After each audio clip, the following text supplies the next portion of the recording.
금오동 고갯마루에 흐르던 어머니의 소리 없는 눈물. 여러분, 안녕하십니까? 창밖에 차가운 바람을 마주하니 문득 제 기억 속에 박제된 두 분의 할머니와 그 곁을 묵묵히 지키셨던 제 어머니의 삶이 떠오릅니다. 시간은 참으로 화살 같아서 삶이 길다 생각해도 돌아보면 찰나인 듯합니다. 오늘은 제 기억 속에 너무나 다르게 남은 두 할머니의 모습과 그 모진 세월을 오롯이 견디며 이제는 백발이 되신 제 어머니에 대한 고백을 시작하려 합니다. 이야기 시작 전 내 인생 드라마 채널 구독과 좋아요로 이 따뜻한 회상에 함께 해주세요.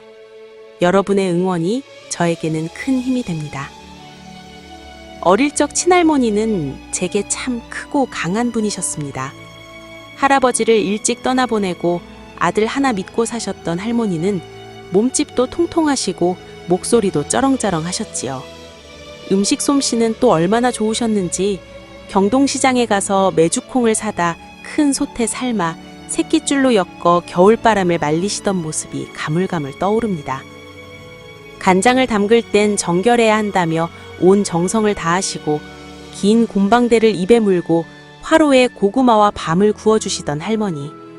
하지만 그 튼튼했던 분도 세월의 병 앞엔 장사가 없었습니다. 할머니에게 갑자기 치매가 찾아오면서 우리 어머니의 고통은 2배, 3배가 되었습니다. 아버지가 사우디아라비아로 돈을 벌러 떠나신 후 할머니의 증세는 더 심해졌습니다.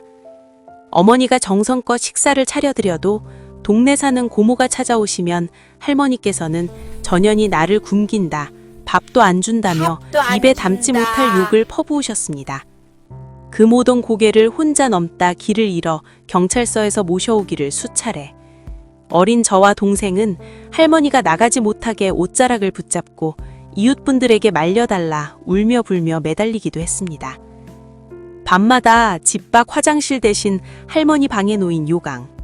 매일 아침 그 대소변을 묵묵히 버리며 수발을 들던 분은 우리 어머니였습니다.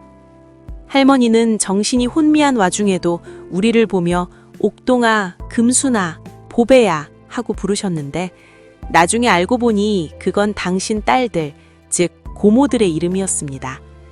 치매 속에서도 자식 이름만은 놓지 못했던 그 모정이 평생 수발을 들던 며느리 가슴에는 얼마나 큰 대못이 되었을까요? 어머니는 할머니의 욕설을 들으며 부엌 한 구석에서 소리 없이 눈물을 훔치곤 하셨습니다. 어머니의 시집살이가 한창 독해지던 어느 날이었습니다. 전라도 영광에 사시는 외할머니께서 맛있는 음식들을 바리바리 싸들고 예고 없이 딸의 집을 찾으셨습니다. 제가 기억하는 외할머니는 늘 꼿꼿하셨습니다. 정갈한 은비녀를 꽂고 언제나 티 없이 하얀 한복을 입고 계셨지요. 외할아버지를 일찍 여의시고 홀로 7남매를 키우셨던 외할머니. 오빠들 뒷바라지를 위해 중학교만 졸업하고 상경에 모진 고생을 했던 큰딸, 우리 어머니. 서울에서 번듯하게 잘 사는 줄만 알았던 딸의 집에 예고 없이 찾아온 외할머니는 차마 눈뜨고 볼 수 없는 광경을 목격하셨습니다. 병든 시어머니 수발에 어린 자식들의 깐마른 모습으로 시들어가는 딸의 모습. 외할머니는 그날 한마디 말씀도 없으셨습니다.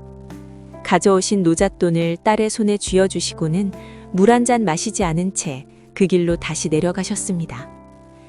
그 후로 외할머니는 다시는 딸의 집에 발을 들이지 않으셨습니다. 딸의 고생을 보면 당신의 심장이 터져버릴 것 같아 참아 오지 못하셨던 그 깊은 속울음을 어린 저는 그때 알지 못했습니다. 그렇게 모진 세월이 흘러 친할머니께서 마지막 숨을 몰아쉬시던 임종의 순간이 찾아왔습니다. 그런데 참으로 신기한 일이지요. 평생 쩌렁쩌렁 욕을 하시던 할머니의 정신이 마지막 순간 거짓말처럼 맑게 돌아오셨습니다. 할머니는 며느리의 거친 손을 꼭 잡으시더니 힘없는 목소리로 겨우 한마디를 남기셨습니다. 애미야, 미안하다. 네가 고생이 참 많았다. 그 짧은 한마디에 어머니는 억눌렀던 울음을 터뜨리셨습니다. 수십 년간 가슴에 박혔던 대못이 그 미안하다는 말 한마디에 씻겨 내려가는 듯 했습니다. 친할머니는 그렇게 며느리의 짐을 덜어주고 편안히 눈을 감으셨습니다. 초등학교 여름방학 때 언니 손을 잡고 단둘이 전라도 외갓집에 갔던 적이 있습니다. 사투리는 낯설고 외할머니는 무척이나 무뚝뚝하셨지요. 집안 물건들이 언제나 반짝반짝 빛날 정도로 한시도 쉬지 않고 일하시던 강직한 분이셨습니다. 어색한 잠자리 탓이었는지 저는 그만 배탈이 나서 밤새 알아누웠습니다. 그때 무뚝뚝하기만 하던 외할머니는 잠도 주무시지 않고 밤새 제 배를 만져주셨습니다. 할머니 손은 약손이다. 우리 강아지 배는 똥배다. 그 밤의 열병 속에서 느꼈던 외할머니의 따뜻한 손길이 제가 가진 할머니에 대한 마지막 추억이 되었습니다. 정정하게 집안일을 하시다가 어느 날 잠을 자듯 편안하게 눈을 감으셨다는 외할머니.